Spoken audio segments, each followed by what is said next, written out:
പണി എന്ന ചിത്രത്തിൻ്റെ OTT റിലീസ് തീയതി കാത്തിരിപ്പിനൊടുവിൽ പുറത്തുവന്നിരിക്കുകയാണ്. ആ ഒരു അപ്ഡേഷനാണ് ഇന്നൊരു വീഡിയോ ഭാഗത്ത്. വീഡിയോയിലേക്ക് വരുമ്പോൾ ഈ വീഡിയോ ലൈക്ക് ചെയ്യുക, ചാനൽ സബ്സ്ക്രൈബ് ചെയ്യാൻ വേണ്ടി ശ്രമിക്കുക.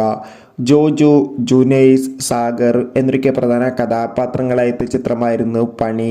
ചിത്രത്തിന് അതിഗംഭീരമായ പോസിറ്റീവ് റെസ്പോൺസ് ആയിരുന്നു ലഭിച്ചിട്ടുണ്ടായിരുന്നത്.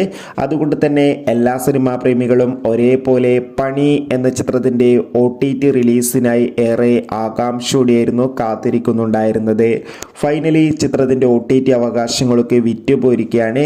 പണി എന്ന ചിത്രത്തിൻ്റെ OTT അവകാശങ്ങളൊക്കെ സോണി ലിവ് എന്ന OTT പ്ലാറ്റ്ഫോം സ്വന്തമാക്കി ഒഫീഷ്യലായി കൺഫേം ആക്കിയിട്ടുണ്ട്. ഫൈനലി കാത്തിരിപ്പിനൊടുവിൽ പണി എന്ന ചിത്രം ഈ വരുന്ന ജനുവരി മാസം 16-ാം തീയതി സോണി ലിവ് എന്ന OTT പ്ലാറ്റ്ഫോമിലൂടെ OTT റിലീസ് ചെയ്യുമെന്ന് ഒഫീഷ്യലായി കൺഫേം ആക്കിയിട്ടുണ്ട്. ചിത്രത്തിൻ്റെ OTT റിലീസിനായി നമുക്ക് കാത്തിരിക്കാം.